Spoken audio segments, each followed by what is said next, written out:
On the table, one of my favorite long-term franchises, He-Man and the Masters of the Universe. How is this guy still around? He's so vintage. Anyhow, this is Dan at Squirrel Stampede. We're looking at the brand new Netflix Mattel He-Man CGI show figures. A little confusing, there's 2 Netflix shows this year. I'm a little more interested in the CGI show with the seasons. It looks really pretty and fun, and I'm mostly excited about that one. So there the toys are from Mattel. We've got lots to open up, and hopefully they will last just as long as this guy. You better watch out, Landry. My new He-Man can outlift your Super Noob any day. We'll see about that. Super Noob is the strongest muscle-bound oaf in the galaxy. Well then, whoever holds this heavy weight will be the Grand Universe Champion.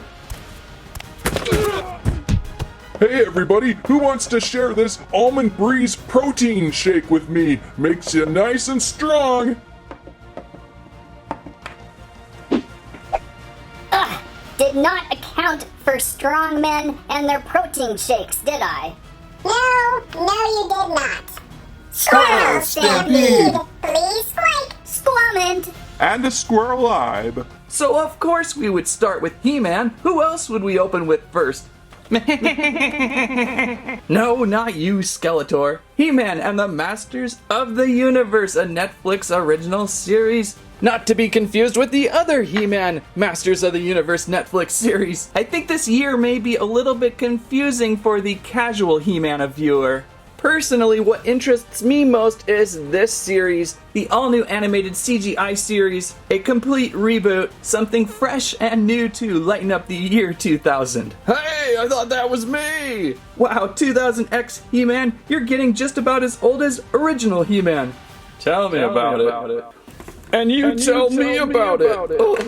So anyhow, let's take a look at Power Attack He-Man. First off, package design. Wow, metal. Look at the sword backer card. The lightning. It's pretty hefty. Takes up some good shelf space. Over on the back of the card, there's an image of He-Man wielding the power sword. Now a little bit over-exaggerated with features from this show. I don't mind a little over-exaggeration, but sometimes if it goes too far, it's a little tricky. His legs could have been just a little bit bigger to match those arms. But it plays well and looks well on screen during the show. Will it look good in the toy? Let's open up.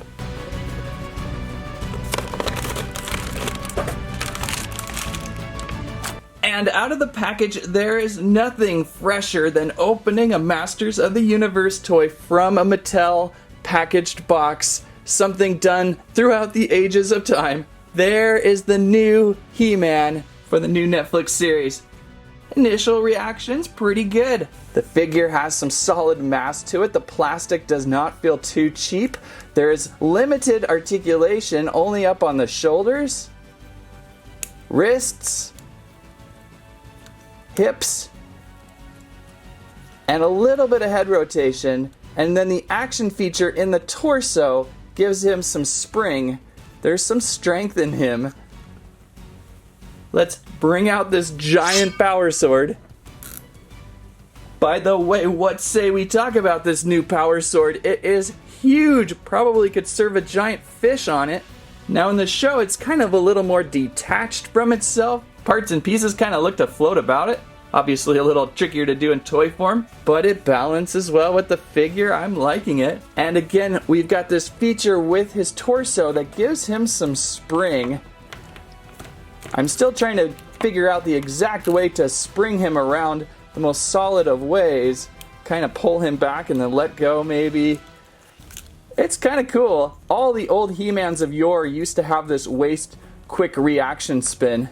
So yeah, I'm actually pretty pleased with the way this toy turned out, and out of the box his oversized arms do not feel as exaggerated as they kind of do sometimes. I think they've done well with this rebooted figure. Which brings me to the other He-Man sort of reboot, but more of a continuation, Masters of the Universe Revelation He-Man. Personally, this show is not my cup of He-Man. I only caught a few glimpses of it and thought, nah, this is not He-Man at all, because He-Man was barely in it. But I do unfortunately find all the artwork to be amazing looking, and this He-Man figure looks pretty nice. Sometimes it has to be more about the toys, right?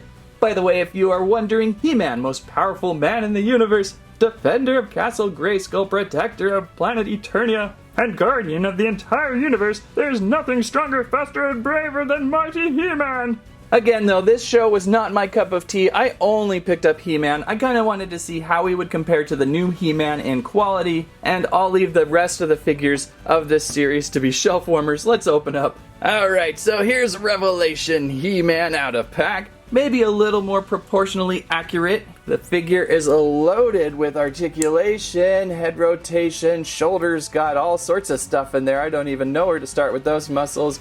Elbows, wrists, torso bending, waist rotation, hip turning, knee turning, ankle biting. Pretty much everything you would want in multi-articulated play, but again, just not my He-Man. I really prefer a He-Man that is a little more playable, rough and tough type of toy.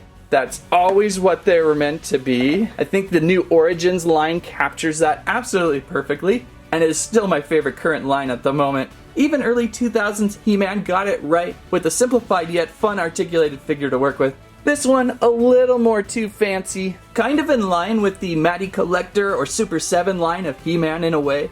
The scale and the articulation there. But this He-Man, meh, maybe it's that headpiece. He's looking a little feminine in a way. Not weathered brute man. And when I say weathered brute man, here's the He-Man that I always think of from my generation. I mean, look at this dude. He's so weathered. In some of the early comics from the old figures, He-Man always looked like he just walked off an old mountain range after not bathing for months, ready to throw down fists of fury for a good home-cooked meal. So I always envision He-Man a little more rough and tough. On the other hand, maybe Revelation He-Man did get things right. The interesting thing about going through those old comics and shows and such, He-Man is constantly changing and evolving all the time, so if you're not a big fan of all the rebooted stuff, just watch what your favorite was, and you'll be fine. Well, new Netflix He-Man is out, let's check out a villain, and let's bring in the new Skeletor! You gotta hand it to Mattel, they just knocked the packaging out of the park, it is nice. It is strong looking, it'll grab attention in the toy aisle, it makes the figure look twice as big as it is. That's something the old school He-Man always did so well. Over on the back of the card, there's Skeletor, also with kind of a waist rotation attack, and some interesting fine print, like if you choose the Battle Mace element at the Castle of Grayskull, your hand will turn into a skeleton hand. Which I keep asking myself, why oh why did I not choose the sword? And opening up,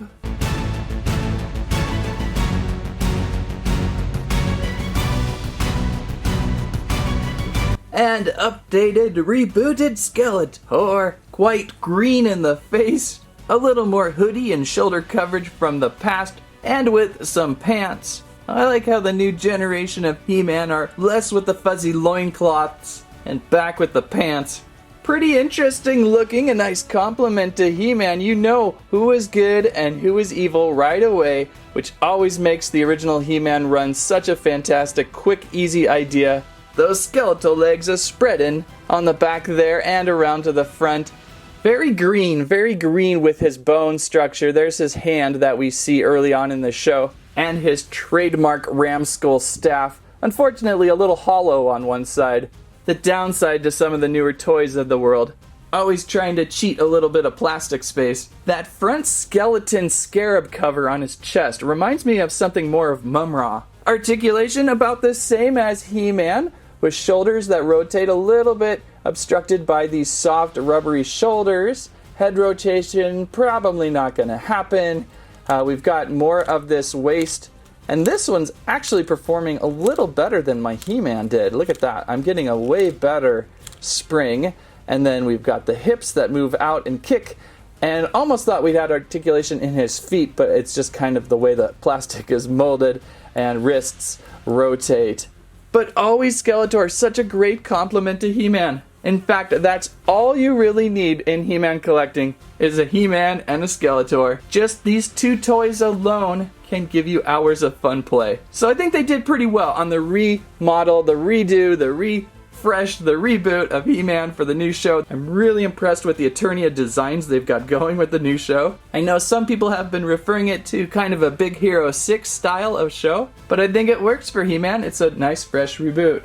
Of course, there's always some oddities with a reboot, so let's check out a couple of our classic characters. Reimagined Man-at-Arms Samus version. Samus version? Well, yeah, looky there. Why is Man-at-Arms looking so much like Samus from Metroid? Did they forget the right color scheme? Green and orange? All joking aside on the new look Man-at-Arms, the Duncan character on the new show is quite enjoyable. I like how they're going strong with character-driven stories. You know this guy is good at engineering, and it's fun to watch his character. I mean, simply just add a little green under here and he would have been closer. Perhaps this universe merges somewhere with Metroid's. This figure, also with the power attack pull and release waist feature, will open up. This one was a little trickier to find versus He-Man and Skeletor and Trapjaw. Let's open up though.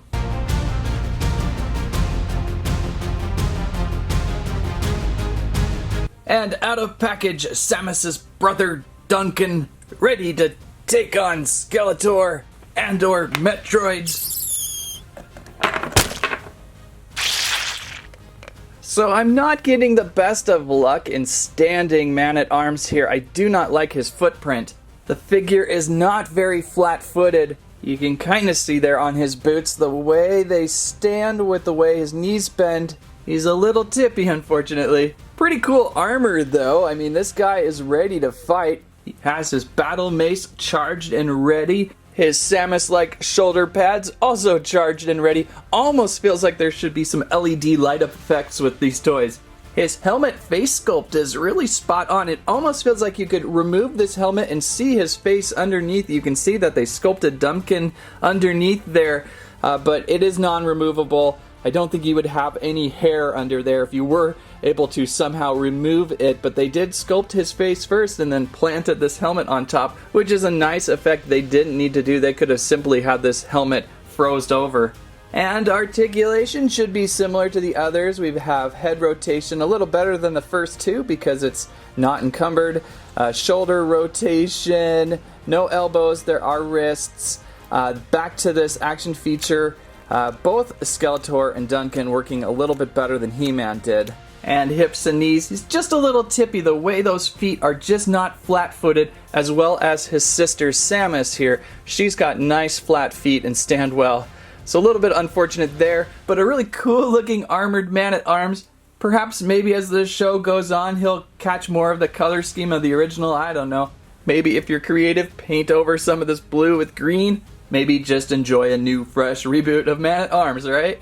So there is one more figure in the main basic assortment of figures released in the first wave. I believe it's 4, and that's Power Attack Trapjaw. Whoa, what happened to his jaw? That looks painful.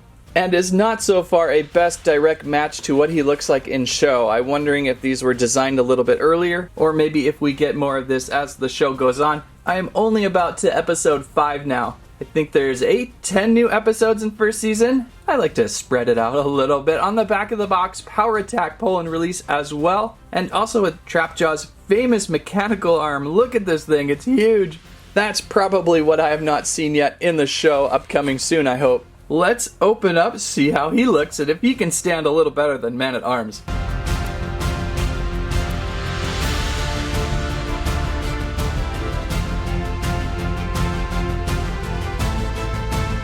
And Trapjaw out, looking a little bit better actually than what we see in Pack. For some reason, looking better outside. That jaw of his is quite over-exaggerated, and unfortunately with my figure, his right leg is so loose that he's having incredibly difficult time standing. There he goes again. I think I might have a joint deficiency in here, which is unfortunate. The other ones have been performing pretty well. It is a large mass to hold up, especially this arm over here. It's quite big. Although they've done some tricks to limit plastic in there, I think. Look at this arm though. It even has a firing projectile. Basic projectile firing, no spring, just use your flipping finger. Oh, and Man-at-Arms actually withstood that. Probably because they're both kind of Men-at-Arm in a way.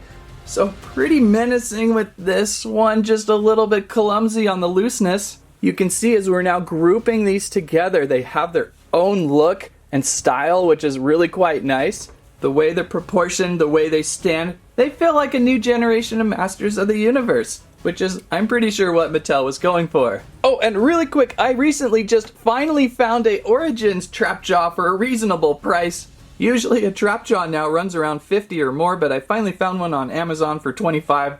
You can see the absurdity of the new face there with the original. It would have been nicer to find something right in between that look, I think. But there's a quick side-by-side of what Trapjaw commonly more looks like.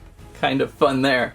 Oh, you know what? I just left his right arm down, the claw resting against his foot. Helps it from slipping out, so he's standing okay. And there's one more He-Man toy today, and although I kind of feel it looks kind of stupid, it's He-Man on the Ground Ripper. And when I say stupid, it just feels lower quality. The sword isn't painted. It's just a bright fluorescent yellow. He-Man is in a different color scheme, which is, I guess, kind of neat. And the bike, though, the bike just doesn't feel that great.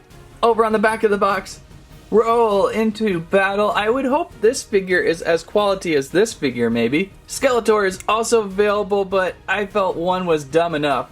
I just picked this one up just to kind of see how they're doing with the new vehicles. The problem being, in today's plastic-saving world, these are fairly large figures, so they'll need larger vehicles, which makes it harder to produce. Let's open up. Yeah, I don't know about this. This is certainly not my style of toy. I usually just prefer the action figures. Impressed that the bike is standing. I thought we would see like some sort of support to give it a tripod-like stance. Maybe that's He-Man's feet or the bottom of this bike. I'm sure it will play well for younger audiences though. And by the way, the power sword fits so nicely on He-Man's back. I like that. It's so simple, just a peg and a hole. It works really well. And you know, I'm starting to warm up to this bike. It's actually kind of fun. I think you can have a little bit of a fun time riding and driving into characters. It's balanced pretty well. Don't knock over yourself, He-Man, though. That would be weird. As for the figure included, so the Ground Ripper He-Man is suited more in brown, but it is feeling of the same quality as your basic assortment He-Man. Sometimes there's a worry where the figure that comes with the vehicle has some limitations, maybe less articulation or maybe a softer, lighter plastic, but in this case they feel the same.